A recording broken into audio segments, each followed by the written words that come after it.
Rain freckles the window glass and turns the Seattle skyline into wavering brushstrokes. I'm cross-legged on my sofa with a single chocolate cupcake on the coffee table, one lonely candle stuck in the center, unlit and a little crooked. 30 years old today, the big 3-0, and not a soul has said a word. I check my phone for what has to be the 15th time in 10 minutes. The screen stares back, blank and blue, offering no missed calls and no texts, only my reflection. When the wall clock taps to 8 p.m., something inside me exhales in defeat. My milestone birthday has officially slipped by, unnoticed by the two people who taught me how to exist. I open Instagram knowing I'm inviting pain, and my thumb scrolls on its own until it lands where I knew it would, my sister Camille's newest post. There she is, luminous at her recital, fingers hovering above the keys like a blessing. Dozens of hearts already glow beneath it. My mother's comment sits on top like a polished trophy. Our brilliant star, your father and I could not be prouder. My father's reply follows my girl. Mozart would be jealous. The familiar tightness blooms at the base of my throat. 3 decades of this same choreography, and it still pierces like the first cut. I shut the app and skim through my camera roll instead, pausing on the boutique hotel I finished redesigning last month. Warm amber sconces, marble softened by wood, a lobby that moves like music. That project earned me industry praise and a bonus big enough to change my year. A tear lands on the glass and warps the image of my proudest work. I swipe it away with my sleeve and hear my own voice in a whisper I hate. No one is ever going to celebrate you the way they celebrate her. Memory answers like a reflex. I am 10, wearing the pink dress my grandmother mailed, hair brushed smooth, waiting in the living room for a birthday that never starts. Hurry up, we cannot be late for Camille's recital, my mother calls, crossing the room without seeing me. What about my party? My small voice does not slow her. My father pats my head and says, we will celebrate next weekend. We never do. That was the day I learned how to fade from my own frame, expect nothing. Applaud loudly for someone else. I sit up straighter. I am 30, not 10. The cupcake's frosting has hardened into a dull gloss. I reach for it, stop, and look at the dark window. What exactly am I commemorating another year of invisibility? Not tonight. I open my laptop and pull up my accounts. The balance is the quiet reward of years of discipline and the recent windfall from the hotel, $97,342.16. The number looks unreal, like a prop, and yet it is mine. The idea that rises is wild enough to make my pulse move differently. I tap a number. Seattle Audi. This is Trevor. How can I help? The voice is bright and practiced. I steady my own. I am interested in a Q5. Do you have any on the floor? We do, he says, several models, and invites me for a test drive. I look at the cold candle, the rain-slick window, the phone that has been quiet all day. Actually, I am thinking of purchasing one tonight. There is a pause, and then the hustle in his tone shifts. We are open for another hour. If you are serious, I can start your file. I tell him, and for the first time today, the word feels like a lifeline. When I hang up, the woman reflected in the glass looks almost like a stranger, spine long, chin lifted, eyes sparked with a small act of rebellion. If they will not celebrate me, I will. I grab my keys and leave the cupcake behind. The rain has thinned to a mist, and somewhere beyond the cloud cover, a few stubborn stars insist on being seen. 40 minutes later, the showroom gleams beneath white spotlights, floor shining like wet pavement. Trevor approaches in a crisp shirt, smile calibrated for clients who might be bluffing. Welcome in. I am Trevor. What brings you by this evening? I told you on the phone, I say, surprised at the steadiness in my voice. I would like to buy a Q5, tonight. Surprise flickers, and then he switches into motion, leading me past polished machines until we stop at a midnight blue model that seems to be quietly waiting for me. I lay a hand along the curve of the door. My reflection bends across the paint, a woman outlined in steel. Would you like to drive it first? He asks. No, I say, and the certainty feels like warm light in my chest. This is the one. In the finance office, a woman with silver in her hair slides forms toward me. When she asks about payment, I hear myself answer, I will put down $60,000 in cash and finance the rest. Her eyebrows lift a fraction. People always underestimate me until the evidence is on the table. Occupation? Interior architect, I reply. Boutique hospitality, most recently. I do not mention awards or the size of the bonus. Mystery serves me better than defense. When the last signature dries, the key fob sits heavy and real in my palm.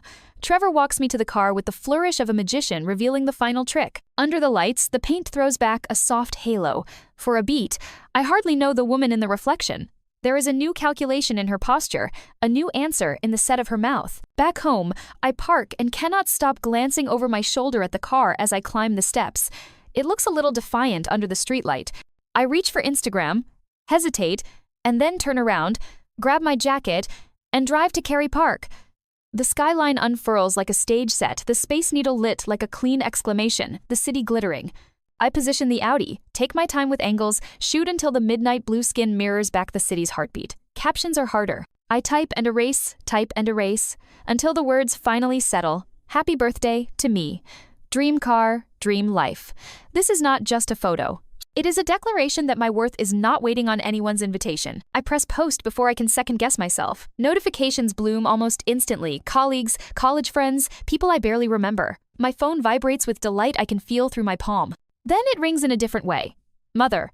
Her name spills across the screen like a cold draft. I let it ring 3 times, then answer. Emery Jean Blake. My full name, which always means judgment is coming. Where did you get that kind of money? No happy birthday? No how are you only suspicion dressed as concern. Hello to you too, I say, leaning back against the warm hood. I earned it.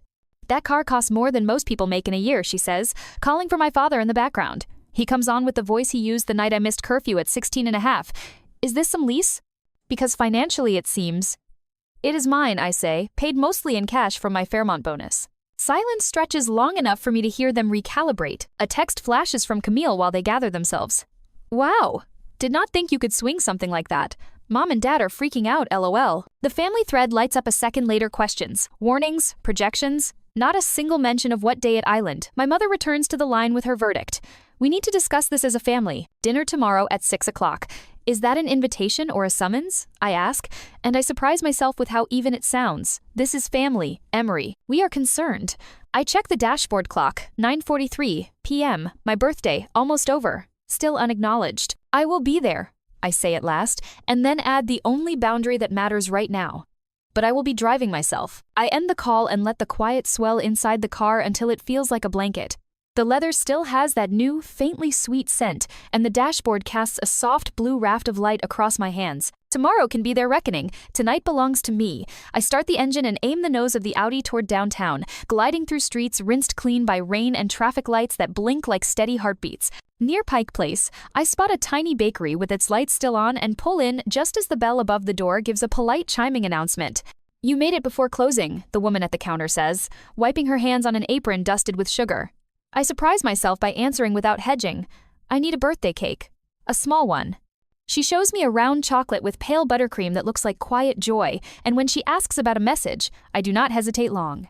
Happy birthday, Emery. From me to me. She meets my eyes with that particular dignity women offer one another when words would only bruise, pipes the script with an elegant hand, and boxes the cake like a secret. Hope it's a good one despite everything, she says, sliding the ribbon taut. The kindness catches at the edge of my composure, and I nod my thanks as if gratitude might spill if I speak. Back in the car, I nestle the cake on the passenger seat and fasten the belt around the box because I can. In the window's reflection, I glimpse a woman I am only beginning to recognize, someone who has decided that worth is not a vote and celebration is not a group project. I drive home through silvered streets, and by the time I set the cake on my kitchen counter, I realize I am not hungry for sugar.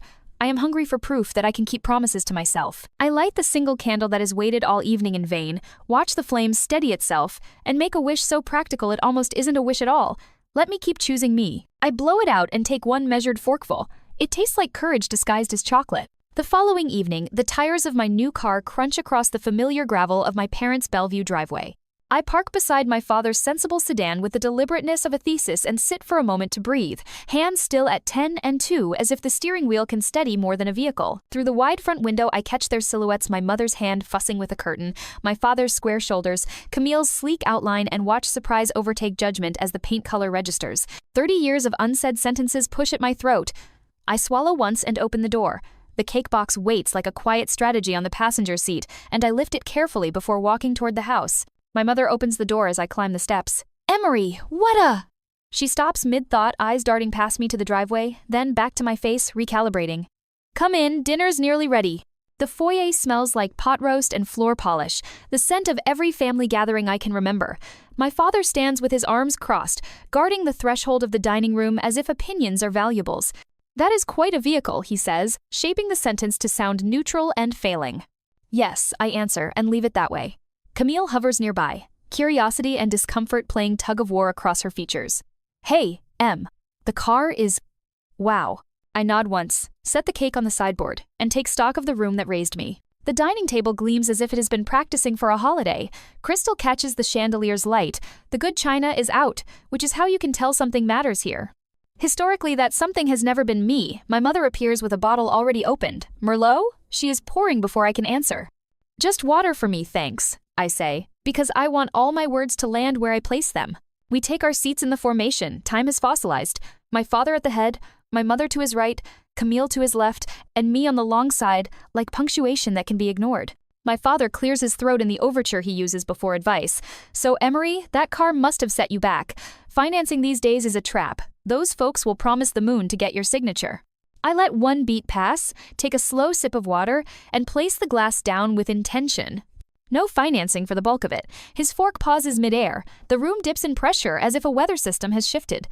My mother busies her hands with serving, a practiced choreography of plates and platitudes. Camille sprinkles conversation like Salter Studios' winter program, a student's breakthrough, the neighbor's renovation that allegedly ruined their azaleas. My father returns to his thesis with a fresh angle. Hotels are risky. Tourism is fickle. Money should go into retirement, not depreciating assets. Harold, my mother murmurs, but the warning is soft. A ribbon, not a rope. I keep eating at a measured pace, letting his words pass through me the way white noise passes through an airport. I have sat through versions of this lecture for nearly every choice I have made. My degree, my apartment, my job, each opinion draped in the costume of concern. Silence arrives at last. Not comfortable, just winded. I can feel the moment when they expect me to pivot to Camille, to ask about her season, to resume my role as the person who greases the hinge. Instead, I look at the sideboard where the bakery box rests like a patient witness. The script is waiting. I am ready to write a different ending. I stand, lift the white box from the sideboard, and set it in the center of the gleaming table where the chandelier's light turns buttercream into porcelain. I peel back the lid with unhurried care, as if I am opening evidence. The message looks back at us in elegant blue script. Happy birthday, Emery, from me to me. For a breath, the room forgets how to breathe. My mother's hand flies to her mouth. My father studies his knife as if it has developed a new function. Camille's gaze jumps between the cake and my face, waiting to be told what emotion is appropriate. I keep my voice even, the way I speak to clients when a meeting is about to turn. For 3 full decades, my birthdays have been misplaced, while Camille's moments have been treated like state occasions. My father bristles. Now hold on, that isn't I meet his eyes and let the catalog unspool? My 16th? A grocery store sheet cake in a dented pan, because your attention and the catering budget went to Camille's 50-guest recital party the following week. My 20th? I watched the house while you two flew east to celebrate her commencement. Not a card, not a call. This year, not even a text before nightfall. The grandfather clock in the corner ticks like a metronome set to discomfort. My mother's eyes gloss, her napkin pressed to the corner of her lashes. We never meant to hurt you, she whispers, as if intention could change the arithmetic. It isn't about meaning, I answer, keeping my tone gentle and precise. It's about a pattern that taught me to vanish on command. My father clears his throat, groping for familiar ground. Still, spending 50-something thousand on a car that is not wise. I slide the knife toward him so he can cut slices if he wants. I am done carving myself down to fit. The hotel commission you have not asked me about? I took a tired property and turned it into a destination. We lifted revenue by roughly 35% in the first quarter after launch and secured press we could not have afforded otherwise. I received an industry award and a bonus of $68,000. That is my work, my talent, my money. His stare flickers, the calculus in his head losing its tidy columns. Camille reaches, then retreats, her fingers curling against her palm. I did not see it, she says softly. The admission more startled than defensive. I was too busy standing in the light. I nod once without softening. Benefiting is not the same as building, I say. You did not create this, but you grew in its shade. I straighten, feeling the solid plank of my spine. I am not here to collect apologies or to rehearse promises no one will keep. I am here to mark a line. I celebrate myself now. I will not apologize for recognizing my own worth, or for buying something that reminds me to keep doing it. My father opens his mouth, then closes it. My mother reaches for my hand, and I let her. When was the last time either of you came to an opening of mine, I ask? When did you put a photo of my work on that mantle next to Camille's program notes? When did you introduce me as your daughter, the architect, before asking about recital schedules? Their faces answer before their voices can. I slide the box lid back into place and leave the cake in the center like a paperweight on a stack of truths. It is chocolate, my father's favorite. Consider it my present to all of you, I say, a smile that feels newly minted touching my mouth. In the foyer, I lift my coat from the hook with steady hands. No one tries to stop me, and that is its own kind of revelation. Outside, the air is sharp and clean, and the Audi blinks awake when I press the fob. Gravel pops under the tires as I reverse out of the driveway that trained me to make myself small. Seattle spills around me in wet light. The Space Needle cuts the sky like a silver pin. From this angle, it looks ready to launch. I replay the scene as if I am checking my own work. The lid opening, the sentences laid down without shake, the silence after the math finally balanced. Not once did my voice tremble. I park outside my building and sit with the engine off, watching rain thread its way down the windshield in bright needles. This car isn't only leather and horsepower. It is proof I can give myself what no one else thought to offer. Inside, my apartment looks unchanged and entirely different, as rooms do after you return from choosing yourself. I pour water instead of wine and let the quiet settle. My phone vibrates against the counter once, twice, then a chain of steady pulses. 3 messages from my mother, 1 from my father, 1 from Camille. I do not read them yet. I set the phone face down, slice a small square of leftover bakery cake, and take a bite that tastes like a future I am finally willing to claim. I sleep in pieces, as if the night has seams. Near midnight, I give up pretending, pad to the kitchen, and finally flip my phone over. 3 messages from my mother line up like pearls strung too tight.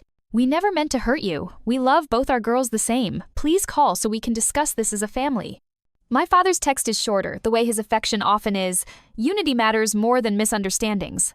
Let's not make this bigger. Camille's is the only one that lands softly. Coffee tomorrow? Just us. Elm Street by Pike Place at 10? I stare at her words for a long breath, surprised by the knot they untie. Of all the responses, I imagined the defensiveness, the spin, the silence, an invitation to meet without an audience was not on the list. I type back before I can edit the impulse. I'll be there. Morning lifts out of the fog like a sheet being shaken. I arrive early and choose a small table by the window, where the bay looks like hammered silver and gulls write white commas across the air. Camille slides in 5 minutes late, hair in a loose knot, none of her usual stage-ready polish. For a heartbeat, we just look at each other, 2 women raised in the same house and very different climates. I got you a latte, I say, pushing the cup toward her. She wraps both hands around the warmth but does not drink. M, she begins, voice catching on the first consonant. I did not see it. I swear I didn't. I thought your quiet meant you were fine. Her eyes gloss in a way I have only witnessed twice, once when a broken wrist threatened her music, once when Juilliard said yes. I never showed up for you, she continues, steadier now. Not for your showcases, not when dinners were moved from my rehearsals, not when mom and dad rerouted entire holidays around my calendar. She reaches for my hand, and this time I let her take it. I am sorry. The words settle between us like a blanket that finally fits. Benefiting is not the same as choosing, I say after a moment. But it still leaves bruises. She nods, shame and resolve sharing the same expression. Let me be better now, she says. Not performative, real. We talk until the cups are empty and the window fogs from our breath. When we stand to leave, the hug is brief and true. The week rearranges itself around that conversation. My mother calls and, for the first time I can remember, asks questions that do not pivot back to Camille. How a design brief turns into a lobby guests actually want to linger in, why I choose warm metals over cool and gray climates, what it costs to move walls both literally and politically. My father does not apologize, but he sends an article about hospitality trends with a note that reads, "Thought of your project." On the mantel, between a wedding photo and a framed recital program, a picture of the hotel lobby appears. Camille starts dropping links to my features in the family chat, not as a trumpet blast, just as proof of life. I do not mistake effort for transformation, but I also do not ignore it. Habits built over 3 decades will not evaporate because one woman decided to stop disappearing. Still, the air feels different. The rain that used to play dirges on my windows now sounds a little like applause. 7 days later, my mother's voice carries a careful brightness when she calls. Nothing fancy, she says. Just the 4 of us on Friday. We'd like to try again. The old instinct to decline rises and then recedes. Okay, I answer. I'll come. On the drive across the bridge, blue and silver balloons bob at their mailbox like thoughts trying to take flight. I park behind my father's truck and sit with both hands on the wheel, breathing through a sudden tide of caution and something very close to hope. Inside, the dining room is dressed the way it used to be for Camille's milestones. Good china, crystal winking beneath the chandelier, a box from Macrina Bakery wearing a ribbon. My father stands, clears his throat, and makes a shape with his mouth that, in another family, might be a smile. Surprise, he manages. Better late than never. Camille steps forward with a present shaped like a book. Happy belated, she says, voice steady. They urge me to open the cake, so I lift the lid. Buttercream gleams under the lights.